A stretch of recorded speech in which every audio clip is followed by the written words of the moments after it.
दूसरा प्रश्न ये है सर मेरा हाँ, कि हम किसी भी स्थिति में और लाइफ के किसी भी पार्ट में, जैसे मैं तो अभी आपके पास हूँ तो मैं प्रश्न पूछ रहा हूँ, हाँ। लेकिन कभी-कभी हमें खुद से प्रश्न पूछने होते हैं हुँ, कि जो भी मैं कर रहा हूँ क्या वो सही है हुँ, या वो गलत है? अगर हुँ, गलत है तो मुझे उसे निकालना है, मैं हुँ, कैसे निकालूँगा? हुँ, ये प्रश्न हम चाह कर भी पूछ नहीं पाते क्योंकि हम इतना रचे-पचे होते हैं डेली शेड्यूल में, हुँ, जो भी हम कर रहे होते हैं। हुँ, चाहे वो हम आप आदत के रूप में कह लें या एक कंडीशनिंग कंडीशनिंग के रूप में ले लें। वो कंडीशनिंग हो जाती है कि भाई सुबह से उठ रहे हैं, रात तक कैसे हम जीवन जी रहे हैं, हमें पता ही नहीं चल रहा है, बस जीते चले जा रहे हैं जानवरों की तरह। जैसे एक जानवर खाता है, हुँ, पीता है, सोता है और जो भी अपनी ज़रूरतें वो पूरी करता है और सो जाता है। हुँ। लेकिन हमारा लाइफ़ का एक्चुअल गोल जो होता है, रियल गोल, वो क्या है? उसे कैसे जानें? भई पहले तो अगर थोड़ा बहुत पहले से ऐसा रुझान हो कि मैं नकली काम नहीं करूँगा। मैं वही करूँगा जो मुझे अच्छा लगता है। मैं वही किताब पढ़ूँगा जो मुझे लगता है कि इसमें दम है, कुछ मीनिंग है। तो बच्चे को मीनिंगफुल चीज़ें तलाश करने में आसानी हो जाएगी। वो मैकेनिकल ज़िंदगी नहीं जिएगा। उसका रोज़ का जो दिन है वो थोड़ा-थोड़ा अलग प्रकार का होगा, थोड़ा रिवॉर्डिंग होगा, मैकेनिकल नहीं होगा। मैकेनिकल तब होता है एक तो काम पसंद नहीं, जैसे लोग ऐसे जॉब में जाते हैं जो बिल्कुल पसंद नहीं, मजबूरी है। अब जा रहे हैं बिना इच्छा के, मन मार के। अब वो मन मरते-मरते मन तो बीमार हो जाता है।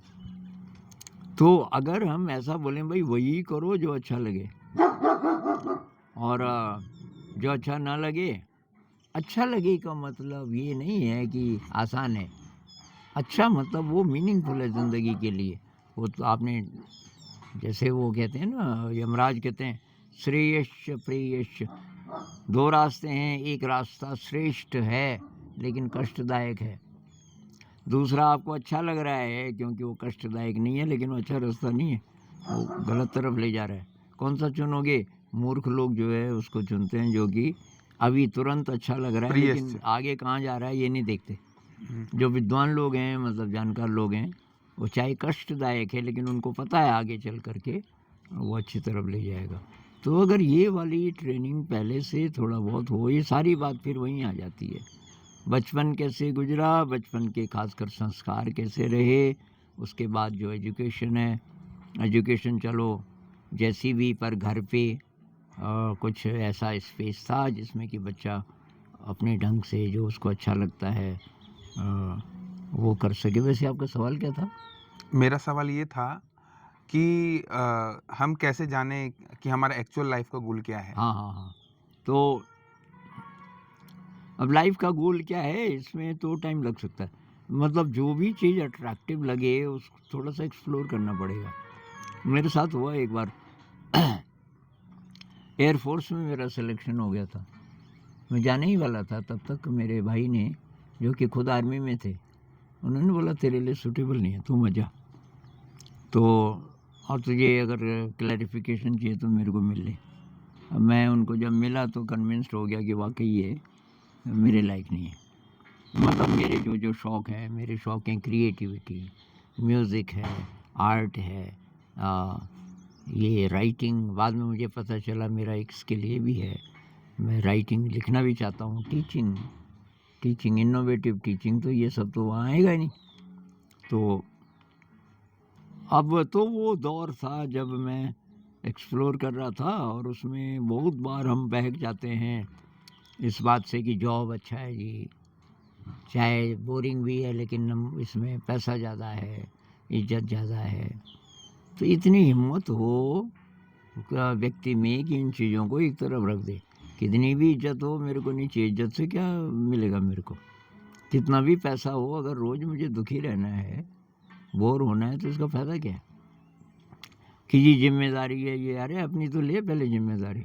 दुखी इंसान अपने परिवार की देखभाल अच्छी तरीके से कभी नहीं कर सकता। हाँ, पैसे जुटा सकता है लेकिन उस पैसे में दुःख होगा, क्योंकि वो तो दुखी है हर समय। तो कितनी भी मदद कर ले वो परिवार दुखी रहेगा, क्योंकि वो दुख भी बांट रहा है उसके साथ। खुश होना ज़रूरी है, चाहे आप कुछ भी ना करो, आप अपने परिवार के साथ हो लेकिन खुश हो, और बस आपकी वाइब्रेशन उनकी ज़िंदगी को थोड़ा ठीक रखेगी। और अब जहाँ तक बात है कि भाई बहुत ज़्यादा तंगी है, अनाज ही नहीं है शाम के लिए, तो जुटा लेंगे, कुछ ना कुछ कर लेंगे, मजदूरी कर लेंगे अगर और कुछ नहीं मिलता, लेकिन खाना तो हम जुटा ही सकते हैं। तो ये जो कॉन्फिडेंस है और ये डीमिस्टिफाई कि भाई ऑफिस का जॉब अच्छा होता है, हाथ का काम अच्छा नहीं होता है, ये तो हमारे दिमाग में बिठाया गया है। भाई मुझे जो अच्छा लगेगा, जिसमें मुझे तृप्ति होगी, मैं तो वो करूँगा, चाहे लोग हंसें। तो भाई बीएससी काहे के लिए किया तूने?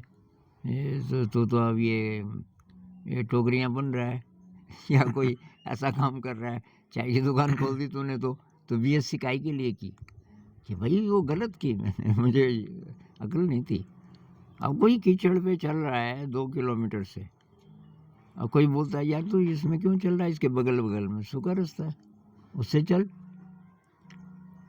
अब वो बोले कि अब तो 2 किलोमीटर चल के फायदा क्या हुआ मेरा कीचड़ में, जब इतनी मेहनत की मैंने, अब तो मैं इसी में चलूँगा। कई लोगों का यही लॉजिक होता है। अब कैसे छोड़ दें, इतना पैसा खर्च हुआ, अरे भाई इतना जो हुआ वो तो हुआ, अब तो संभल, ये खिचड़ी में ज़िंदगी ख़त्म करनी, सूखा रास्ता है तो उस पर क्यों नहीं चल रहा? तो बात है एक तो मटीरियलिज्म। जब तक हम ज़िंदगी का ये अर्थ लेते हैं कि भाई कुछ पैसा हो जाए और सम्मानजनक, मतलब ऐसी नौकरी की जो अच्छी दिखे लोगों को, लोग महत्वपूर्ण है, मतलब मैं नहीं, लोगों के लिए जी रहे, दुनिया को अच्छा लगे जी, दुनिया में मेरी रिस्पेक्ट हो, रिश्तेदारों में मेरी रिस्पेक्ट हो, लेकिन अपनी नज़र में मेरी है रिस्पेक्ट। मैं तो बोर हो रहा हूँ रोज़ रोज़, तो इसकी जगह ये होना चाहिए मैं अपनी नज़र में सही हूँ, चाहे सारी दुनिया खिलाफ है तब उसको फ़र्क नहीं पड़ेगा, इतना स्ट्रांग हो सकता है। जैसे कबीर साहब कहते हैं ना, वो हस्ती चढ़िए ज्ञान की, सहज दुली चाडार, श्वान रूप संसार है, भूखन दे जगमार। आप ज्ञान के हाथी में बैठे रहो और बहुत शांत, सहज दुली चाडार, रिएक्ट नहीं करना, शांति से, क्योंकि आपको तो कोई डर ही नहीं ना, आप तो हाथी पे हो और नीचे कुत्ते भौंक रहे हैं, मतलब दुनिया, श्वान मतलब कुत्ता, वो भौंकते रहेंगे, बिगाड़ कुछ नहीं सकते आपका। उन पे दया करो, उनके लिए प्रार्थना करो कि बेचारे फालतू भौंक रहे हैं। आपको कबीर साहब जरा ज़्यादा ही नाराज़ रहे होंगे ना उन्होंने, इसलिए वो कुत्ता बोल दिया दुनिया को। लेकिन बात है कि लोग तो भाई बोलेंगे ही कुछ ना कुछ, अब लोगों के हिसाब से आप चलोगे तो। मेरे लिए तो बहुत बार ज़िंदगी में ज़्यादातर समय जब जब बड़े बड़े मोड़ आए, बहुत ज़्यादा ऊट पटांग, बहुत ज़्यादा गालियाँ भी, और मेरे पे कोई फ़र्क नहीं पड़ा। ये जब प्रोग्राम शुरू हुआ शिक्षा का, एक दिन एक टीचर रोते रोते आई, उसकी बस ख़राब हो गई तो उसको 3-4 किलोमीटर पैदल चल के आना पड़ा, और उस बीच एक गांव भी पड़ा। वो गांव में जो महिलाएं हैं तो वो पहचानती थी कि ये टीचर है वहाँ, तो एक थी उसमें ज़्यादा ही ऊट पटांग, वो मेरे लिए गालियों में बोलने लगी, उसने ये कर दिया, वो कर दिया, सब बर्बाद कर दिया, वगैरह वगैरह। और वो बेचारी रोते रोते रोते आई, और टीचर्स ने बोला सर जी को मत बताना। मैंने बोला था गलत रिपोर्ट नहीं देना, मुझे अच्छी रिपोर्ट दे सकते हो कि सर जी आपको पता है बसंत का मौसम आया, फूल खिलने लगे। अब कोई गड़बड़ रिपोर्ट मत बोलो कि कोई गाली दे रहा था, एक तो तूने सुनी और फिर मुझे भी सुना रही है, वो इसका तो डबल कर रही थी उसको। लेकिन वो मानी नहीं, औरों की बात पर आ गई मेरे पास रोते रोते, वो ऐसे बोल रही थी, ऐसे बोल रही थी। मैंने कोई देख, ये आखिरी बार है, इसके बाद तो ऐसी रिपोर्ट लाई तो घर जा। दूसरी बात, वो शिक्षाविद है क्या? जो बोल रही थी उसको पता है शिक्षा का? कि कहाँ से बताया कि वो तो मैंने कहा तो उसको सीरियसली क्यों ले रही है? सड़क पे कहीं पे गंदगी पड़ी हुई है तो मेरे लिए लाएगी तो उसको, किसी को सर जी वहाँ पे मिला मुझे, अब कोई अच्छी चीज़ तो ठीक भी है। तो मैंने ये नियम बना दिया, नेगेटिव रिपोर्टिंग सुन लो बस, तुम पचा लो और मेरे को मत बताओ। मुझे मालूम है अभी लोग कई साल तक ऐसे ही बोलेंगे। मेरे पे कभी फ़र्क नहीं पड़ा। बहुत अनपॉपुलर रहा कई जगह, सारे खिलाफ हैं, एक भी दोस्त नहीं है पूरे कॉलेज में। मैं जहाँ जहाँ रहा कुछ ना कुछ मैंने ऐसा किया ही कि मैं अकेला पड़ गया। मुझे पता था मुझे यही करना है। तो ये जब कॉन्फिडेंस आ जाएगा और ये हिम्मत आती है ज़रा ज़रा अनुभव लेते हुए, तब अपनी मर्जी अपना रास्ता डेवलप होता है कि भाई मैं ऐसा करना चाहता हूँ और मैं यही करूँगा। अब इसमें ये ईगो नहीं है कि साहब मैं किसी की बात नहीं सुनूंगा, कोई सलाह दे सुन लो, हाँ जी कि ये उसमें से कुछ यूज़फुल हो तो ले लो, यूज़फुल नहीं हो तो छोड़ दो। पर हर एक की मत सुनो, आपको पता है ये कुछ भी काम की बात नहीं बोलने वाला है, क्यों सुनना है। एक कंटेंटमेंट को लेकर के बात करेंगे कि हम मतलब एक विषय एक हद तक जब हम निराशा में रहते हैं या हमें कुछ समझ में नहीं आ रहा होता है, डिस्ट्रैक्शन फुल एनवायरनमेंट है आज का जो दौर चल रहा है, तो हर समय एक कंपैरिजन की होड़, हर समय किसी से ज़्यादा बेहतर बनने की होड़, और इस एनवायरनमेंट में एक तरीके से एक टॉक्सिक एनवायरनमेंट हो गया, जहाँ आपको कुछ समझ नहीं आ रहा है क्या करना है और ना आपके पास गाइड है। तो इस समय में हम कंटेंटमेंट संपूर्णता में कैसे जी सकते हैं और हमें उसको जीने के लिए किन रास्तों को अपनाना पड़ेगा? भाई इसमें भी सबसे पावरफुल जो चीज़ मदद करेगी वो आपके बचपन के संस्कार होंगे। जी। तो मेरे केस में जब मैं 5-6 साल का था, पिताजी की कहानियों में ये थीम बार बार आता था कि मृत्यु है, ज़िंदगी बहुत छोटी है और क्या करना चाहते हो। ये भी था कि जो धन दौलत बहुत ज़्यादा जुटाई और अच्छे काम नहीं किए तो उसका दुष्परिणाम ही होता है, ऐसी भी उनकी कहानियाँ होती थी। तो मेरी ज़िंदगी में कभी ऐसा फेज़ नहीं आया, जैसे 3 साल तक तो मैंने पढ़ाई भी नहीं की, कभी ऐसा फेज़ नहीं आया कि कोई मेरे से आगे निकल गया या किसी की जॉब लग गई, मेरी नहीं लगी। कंपैरिजन था ही नहीं। मैं तो ध्यान से देखता था कि ये तो आदमी तो है ही नहीं, मुझे इंसान ही नहीं कोई दिखता था। मैंने कहा ये खुश हो रहे हैं कि नौकरी मिल गई। अरे नौकरी का क्या मतलब, ठीक है थोड़ा सुविधा हुई, रोटी कपड़ा मकान ये तो ठीक है, करेगा क्या अब, इंसान बनना चाहता है कि नहीं, उसकी तो यात्रा तेरी है नहीं। इतना क्लियर नहीं था जितना अब है, लेकिन ये मतलब मोटा मोटा था कि भाई ये तो नहीं है अचीवमेंट, आपको कितनी भी बड़ी नौकरी मिल जाए ये कोई उपलब्धि नहीं है, लेकिन ये यूज़फुल हो सकता है अगर आपकी कोई दीर्घ यात्रा है। और ये संस्कार अगर नहीं है तो लॉस्ट एकदम। तब तो ये महासागर में धकेल दिया आपने बच्चे को, और खुद भी आप के जीवन मूल्य बहुत वीक हैं माता पिता के, खुद भी आप डरे डरे हो। ये जो कम्पिटिटिव एग्ज़ाम में धकेलते हैं बच्चों को की ज़बरदस्ती, ये कहाँ 5-5 लाख रुपया मैंने सुना एक कम्पिटिटिव एग्ज़ाम की तैयारी के लिए।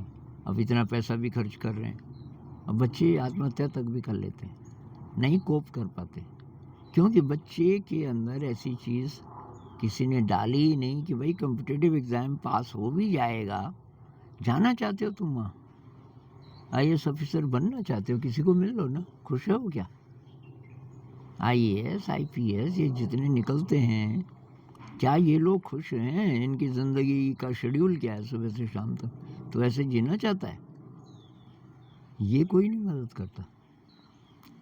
मेरा ये क्लियर था। और दूसरी बात कि मैं तो मृत्यु से वापस आया और उससे मुझे बहुत मदद मिली। मेरे अंदर एक चीज़ परमानेंट हो गई कि मरना है, कुछ भी सोच ले तू ये करूँगा, कुछ दिन फिर यहाँ पे मृत्यु है।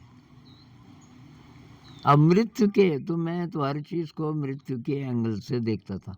मान लीजिए मैं मर रहा हूँ, अब देखो पीछे, मान लीजिए मेरे मन में आया तो नहीं, मान लीजिए आ जाता कि भाई मुझे बड़ा मकान बनाना है, जैसे शर्मा जी ने बनाया बड़ा मकान, तो अब आप अपने आप को ले जाओ मृत्यु के पॉइंट पे, ये शरीर जाने वाला है, ख़त्म। अब देख उस मकान को, आपको सार्थक लगेगा जितनी एनर्जी वेस्ट की उसमें? और तुम ही तुम रहे वहाँ, कभी कभी कोई आ जाता था। क्यों बनाया इतना बड़ा कि नाम होगा, ये होगा? और अब तो तू जा रहा है, अब किसका नाम? मकान तो वहाँ पे खड़ा है, रहेगा तो कोई और रहेगा, तेरे तो कुछ किसी मतलब का नहीं। क्यों वेस्ट किया इतना टाइम? तो अगर हम अभी से ट्रेनिंग कर लें, जो भी काम करना चाहते हो डेथ के एंगल से देखो, इज़ इट यूज़फुल? और आपको जितने मटेरियलिस्टिक लोग हैं, अगर उनमें ये अकल आ जाए, 99% उनके प्रोजेक्ट्स ऐसे होंगे कि ज़रूरत नहीं है। तो ना करें उन चीज़ों को, पैसा बचेगा, उस पैसे से कुछ अच्छा करें भाई। या तो कुछ क्रिएटिव करो, संगीत सीखो, कला सीखो, कोई नई चीज़ सीखो, कंप्यूटर ही में सही कोई नई नई चीज़ें सीखो, तो तब तो ठीक है। और किसी की भलाई करो, कुछ गरीब लोगों को सपोर्ट करो, किसी की एजुकेशन सपोर्ट कर दो गरीब बच्चे की, उस पैसे से। वो मकान क्यों बना रहे हो तुम इतना बड़ा? तो ये जो क्लैरिटी है ना कि ये मटीरियलिस्टिक अप्रोच बहुत लिमिटेड है। मटेरियल से चाहिए हमें, कितना चाहिए, उससे ज़्यादा क्यों चाहिए भाई? रोटी, कपड़ा, मकान, इसका इंतज़ाम अगर हो गया, और काहे के लिए चाहिए भाई आपको? अब सब ठीक ठाक चल रहा है, अब साहब मेरे को दूसरी कार चाहिए। एक कार की चलो ज़रूरत थी शहर में, पैसा भी था तो आपने खरीद ली, और दूसरी गाय के लिए चाहिए भाई? वो कार ठीक ठाक तो है नहीं, पुराना मॉडल हो गया।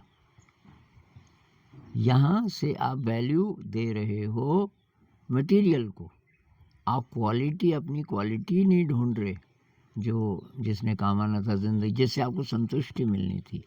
आपके अंदर प्रेम कितना है, सेवा भाव कितनी है, कितना है, क्रिएटिविटी कितनी है, ध्यान करते हो? आप ऐसे स्पेस में चले जाते हो कभी कभी कि कुछ नहीं, सब खत्म हो गया, जैसे आप किसी विराट शक्ति का हिस्सा हो गए। तो जो अंदर की यात्रा है उसका अभाव है समाज में, आध्यात्म का अभाव हो गया परिवारों में। तो बच्चे को वो संस्कार मिलता ही नहीं, देखने को ही नहीं मिलता कोई ध्यान में बैठा हुआ। कितने परिवार होंगे जहाँ कोई ध्यान करता होगा? वही 8 बिलियन लोग हैं, तो मान लीजिए कि 1 बिलियन से ज़्यादा परिवार तो होंगे। 1 बिलियन परिवारों में 1 करोड़ परिवार भी होंगे जहाँ रोज़ कोई ना कोई ध्यान में बैठता हो। तो तब तो बच्चों को कुछ प्रेरणा मिलेगी। वो पूछेगा कि एकदम छोटा बच्चा है और तब से देख रहा है, अब 5, 6, 7 साल होते होते कुछ ना कुछ तो पूछेगा कि ये इससे क्या होता है। जैसे जैसे बड़ा होगा और गहरे सवाल पूछेगा। वो है ही नहीं कुछ। पिताजी आए जॉब से या मम्मी, बस खाना खुना खाया। कई लोग अगर पैसे पुसे ठीक हैं तो होटल से मंगा लेते हैं, और थोड़ा सा टीवी देखा, चाहे अपना स्मार्टफोन का यूज़ किया, उसके बाद सो गए। अगला दिन फिर वैसे ही, अगला दिन फिर वैसे, मैकेनिकल एकदम। और उसमें ये बच्चे पल रहे हैं। तो बच्चों को गाइडेंस मिले कहाँ से? बच्चों को बस एक ही मैसेज मिलता है कि तू मरे खपे, कितना बोर हो जाए, पर तुझे पैसे कमाने, और उसके लिए तो नंबर ज़्यादा लेने पड़ेंगे, और तुझे ज़बरदस्ती ये विषय पढ़ने पड़ेंगे, अच्छे लगे न लगे, और तुझे परीक्षा पास करनी होगी। नहीं करेगा तो नालायक, तुझे कोई तेरी तारीफ नहीं करेगा। और बच्चे डरे हुए, एकदम स्ट्रेस। फिर दवाइयाँ खा रहे हैं, डॉक्टर बोल रहा है इसको ये हो गया, इसको ये हो। इतनी बीमारियाँ कहाँ से आई अभी कुछ ही सालों में? ये जब से ये कम्पिटिटिव एग्ज़ाम का बुखार ज़रा बड़ा हुआ, एल्जाइमर से, मैंने कोई ये चैनल शुरू होने से पहले बीमारियों के नाम ही नहीं सुने थे। और मैंने तब रिसर्च की, ये है क्या? सबकी एक ही जड़ है भाई, चिंता, परेशानी। क्यों? क्योंकि ज़बरदस्ती पढ़ाई कर रहे हैं। अब तो मैं तो सलाह देता हूँ भाई, मत पढ़, मजदूरी कर ले, कहीं कोई मकान बन रहा होगा, वो तो हटा-कटा ईंट फेंकने का काम कर ले। नीचे से ईंट तो फेंक सकता है ना, ऊपर पकड़ना तो मुश्किल है, उसके लिए ट्रेनिंग चाहिए। फेंक तो सकता है। और तो ये रोज़ के आजकल तो 600-700 रुपये मिलते हैं। 500 भी मिलेंगे, 1 महीना करेगा 15,000, और क्या चाहिए? और वो उनको इंसल्टिंग लगता है कि ईंट फेंकने के लिए किया मैंने बीएससी। अरे भाई तेरी बीएससी काम ही नहीं आ रही जब, और तो फेल हो रहा है, कह रहा है कि 2 बार में फेल हो गया कॉम्पिटिटिव एग्जाम में, और अब इस बार भी पास नहीं होऊंगा, स्ट्रेस भी बहुत होता जा रहा है, दवाइयाँ भी खा रहा हूँ। फिर तो वही ट्राई कर रहा है। पास तूने होना नहीं है, क्योंकि तेरा इंटरेस्ट ही नहीं है, पढ़ ही नहीं रहा, तो पास कहाँ से होगा? तो कम से कम कुछ और कर भाई। वो इंसान नहीं है जो ईंट फेंकते हैं। उनकी हसरत देखो, बहुत बढ़िया, खुश, एकदम खुश। तो ये वैल्यू सिस्टम कैसा है, अध्यात्म कितना है, बच्चे की शिक्षा बच्चे के हिसाब से हुई कि नहीं। छोटे बच्चे को कम से कम 10 साल तक बहुत म्यूज़िक चाहिए, बहुत आर्ट चाहिए, डांस चाहिए, ड्रामा चाहिए, प्रकृति चाहिए, ये मिलना बहुत ज़रूरी है उसको। तो फ्रीडम चाहिए उसको, अपने हाथ से कुछ करने दो, थोड़ा बहुत किचन में खाना खुना बनाने दो छोटे बच्चे को, चाहे वो ख़राब कर दे। एक है हु एम आई, ये जो प्रश्न होता है आमतौर पर आज की डेट में स्पिरिचुअलिटी को जोड़ते हुए करते हैं लोग, या सबके अलग अलग परसेप्शंस है।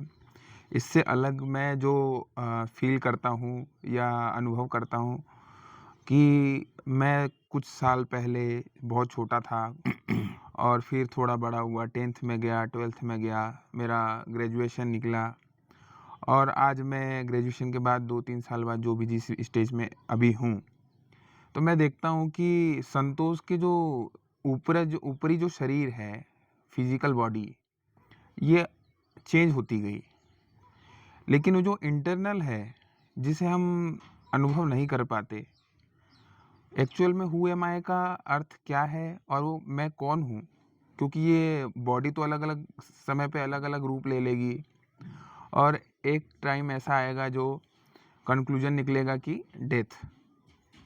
तो जो फिजिकल बॉडी के लेवल पे अगर बात करें तो वो अलग अलग है और सब में चेंज आ रहा है, भाई लेकिन इसमें मैं कौन हूँ? थेरी से तो मदद मिलेगी नहीं, क्योंकि थेरी तो निहिलिज्म की भी है। निहिलिज्म वाले बोलते हैं कुछ नहीं है, जिस दिन तेरा शरीर मर जाएगा उस दिन तो ख़त्म। तो निहिलिज्म कौन है? निहिलिज्म एक फिलॉसफी है, अच्छा वेस्टर्न फिलॉसफी, जी। और वो ये बोलते हैं कि बस इतना ही है, आप मरे तो मरे, फिनिश्ड, कोई चेतना नहीं है, कोई आत्मा नहीं है, कोई परमात्मा नहीं है। एक फिलॉसफी वो है, और बहुत लोग उसी को मानते हैं। नहीं तो क्यों भागते ये पैसे के पीछे? वो मानते ही नहीं है कि कोई आत्मा होती है, या अच्छे काम करने चाहिए। भाई अच्छे करो बुरे करो, एक दिन तो मर जाना है, इसलिए ऐश करो, थोड़ा बहुत गड़बड़ करनी है कर लो, किसी का मर्डर भी करना पड़े, खुद मत फंस जाओ, बस कर दो। ऐसे लोग हैं बहुत सारे, और गड़बड़ करते रहते हैं कि भाई पकड़े ही मत जाओ बस। तो उन, क्योंकि मृत्यु है और उसके बाद सब खत्म हो जाना है। तो भाई अभी तक तो कोई प्रमाण नहीं था। अब जो धर्म पुस्तकें हमारी, अब वो भी नहीं कोई मानेगा, तो उसके लिए तो कुछ भी नहीं है ना। और बचपन का संस्कार भी नहीं है, अनुभव भी नहीं है कि कोई बड़ी शक्ति विपत्ति में मदद करती है, ऐसा भी नहीं है। तो मैं उन लोगों को मैं सुझाव देना चाहता हूँ कि एनडी वालों के अनुभव पढ़ो, नियर डेथ एक्सपीरियंस, जो कुछ समय के लिए मर गए थे, और साफ पता चलता है कि जब हम मर जाते हैं इस शरीर में से कोई दूसरा शरीर निकलता है, एनर्जी बॉडी कह लो, और वो बहुत इन्फिनिटली ज़्यादा इंटेलिजेंट होता है इससे। इसका जितना ज्ञान है वो तो उसके पास होता ही है, पर वो ज्ञान तो इतने के बराबर है, उसके पास अनंत ज्ञान, वो कहीं भी जा सकता है, किसी को भी मिल सकता है। वो हैं हम बेसिकली। ये पता चलता है एनडी वालों से। क्या एनडी वाले सच बोल रहे हैं? इस पर 40 साल से वैज्ञानिक लोग रिसर्च कर रहे हैं, और उनका कंक्लूजन ये है, ये इमेजिनेशन नहीं है, हेलुसिनेशन नहीं है, इमेजिनेशन नहीं है, ये एक्चुअली ये रियल है, ये जो अनुभव है इनका। तो ये अगर थोड़ा सा कोई कन्विंस्ड हो जाए कि भाई ऐसा नहीं है, हम ये शरीर मरता है, लेकिन कुछ है जो जिंदा रहता है, और जो जिंदा रहता है तो कौन जाने पुनर्जन्म भी होता हो। चलो आप नहीं भी मानते, पर कुछ है जो जिंदा रहता है, एक तो ये। दूसरा, अगर ये मेडिटेशन ट्राई करें तो मेडिटेशन में धीरे धीरे धीरे धीरे ये बदलने लगता है। मतलब हमारा सोच विचार जरा जब कम होना शुरू होता है तो फीलिंग ही बदलने लग जाती है, और लगातार कई कई साल बाद आप देखोगे कि काफ़ी मैं बदल गया। तो ये जो आध्यात्म का रास्ता है, इसको एक्सप्लोर करेंगे तो तब हम कह सकते हैं कि मैं ये नहीं हूँ। नहीं तो जो मटेरियलिस्ट है, हार्ड कोर मटेरियलिस्ट, वो तभी सचेत होगा जब उसका सब खत्म हो जाए। ऐसे लोग हुए हैं कि भूकंप आया, कुछ हुआ, उसको जिस जिस चीज़ पे घमंड था सब खत्म हो गया। मकान नहीं रहा, बीवी बच्चे नहीं रहे, सब खत्म, बिजनेस नहीं रहा। ये भूकंप आया था ना आपके अहमदाबाद में 2002 में, तो ऐसे कुछ कई लोगों के अनुभव हैं, खत्म। तब ख्याल आता है, यार ये जिंदगी कुछ और भी है क्या, कैसे जियो अब मैं। तो ये आध्यात्म असली बात ये है, शिक्षा गलत है बचपन से, पेरेंट्स ने गलत सीखा और अब बच्चों को भी गलत सिखा रहे हैं। स्कूल कॉलेज तो खैर, स्कूल कॉलेज तो बर्बादी करते हैं, और इसलिए मेरा तो ये रहता है वहाँ ना जाए बच्चा तो बेस्ट है।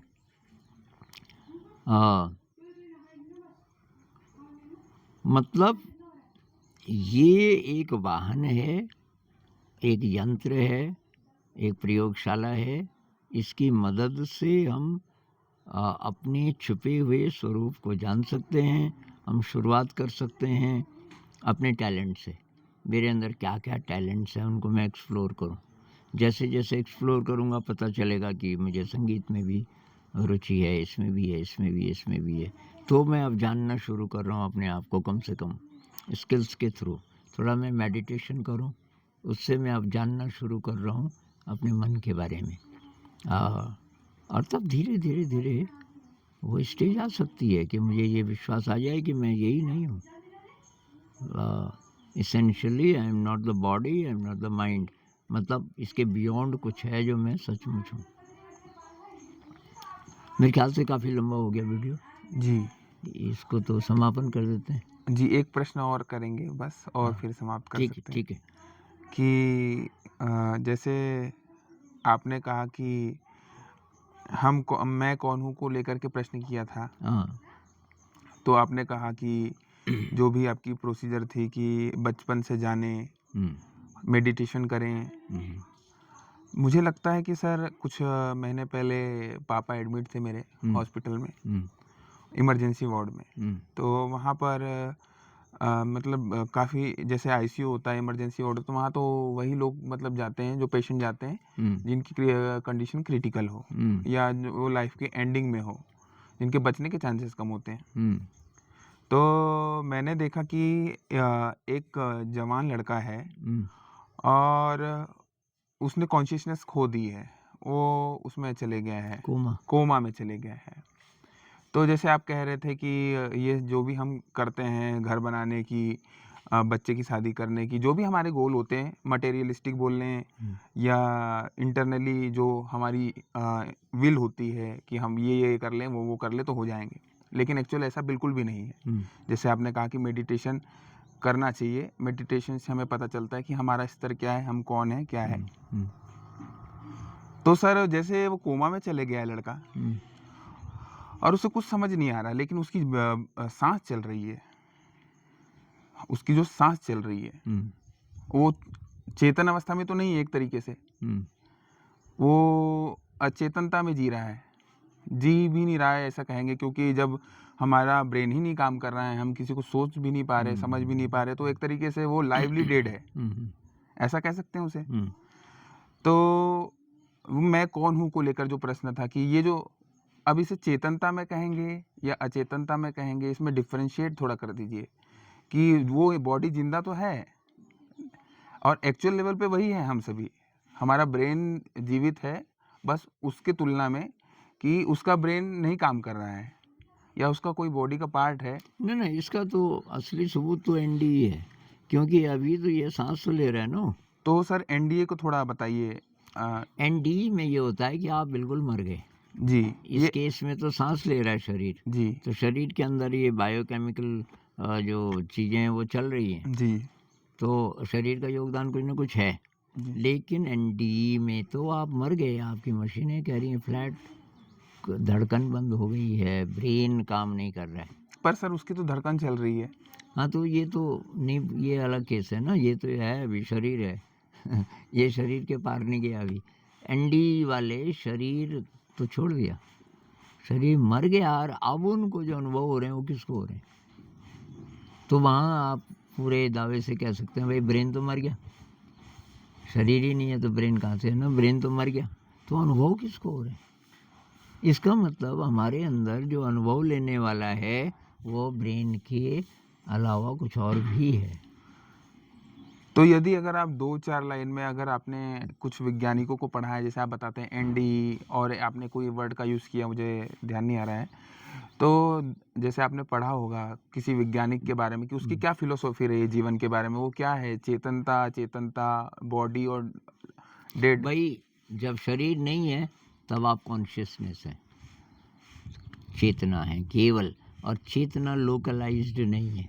आप नहीं बोल सकते मेरी चेतना या उसकी चेतना, वो ऐसा है कि एक विराट, जैसे महासागर है, मछली बोल सकती है मेरा महासागर, लेकिन दूसरी मछली भी बोलती है मेरा महासागर, और एक ही को बोल रहे हैं, लेकिन वो महासागर कॉमनली उसको महासागर में कॉमन है। तो जो असली जो चेतना है वो सर्वत्र है, अनादि है, अनंत है, अखंड है, वो परमात्मा है, बेसिकली वही ब्रह्म है, जिसको वेदांत वाले ब्रह्म बोलते हैं। तो वो अहम ब्रह्मास्मि का कॉन्सेप्ट अगर टच करते हैं वही आप? वही है। और वो जो कॉन्शियसनेस है वो उसका एक एक्सप्रेशन हम है।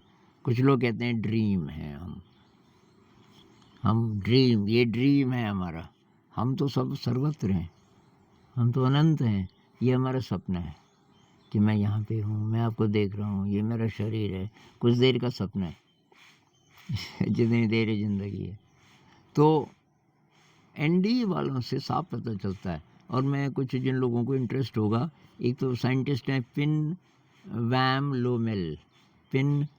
लोमेल, इन्होंने कुछ किताबें लिखी हैं, 40 साल से रिसर्च कर रहे हैं, कमाल की रिसर्च, उसने प्रूव कर दिया कि सचमुच। वैसे इस पे हजारों वैज्ञानिक लगे हैं एनडी पे। जो मेन स्ट्रीम साइंस है वो अब खतरे में, तो वो विरोध करते हैं ज़बरदस्ती, भाई प्रूफ है तभी भी। तो मेरे ख्याल से तो ये होना चाहिए सिलेबस में सबसे पहले, कक्षा 4-5 से एक आध कहानी दे सकते हैं, जैसे अनीता मूरजानी है, भाई मर गई और उसको ये अनुभव हुआ, कैसे पता चलेगा ये अनुभव सही बोल रही है? भाई इस पे वैज्ञानिक कब से रिसर्च कर रहे हैं एनडी पे, तो शायद। जी, तो अंत में आपके व्यूअर्स को मैं ये कहूँगा कि सर के माध्यम से और सर की बातों से अपने आप को जानिए, और ये जो हमारे सामने तूफ़ान है, हर समय प्रश्न चल रहा है दिमाग में कुछ ना कुछ करने का, कुछ बनने का, तो ये एक तरीके से झंझावात और तूफ़ान है, मन का तूफ़ान जो उठता रहता है। तो सर आपको आम तौर पे बताते रहते हैं कि कैसे खुद को जानें, खुद के हॉबीज़ को जानें, और इस माध्यम से मैं कहना चाहूँगा कि तूफ़ानों से आँख मिलाओ, सैलाबों पर वार करो, मल्लाहों का चक्कर छोड़ो, तैर कर दरिया पार करो, तैर कर दरिया पार करो। क्या धन्यवाद बात है, सर। क्या बात है जी, कमाल है, कमाल है।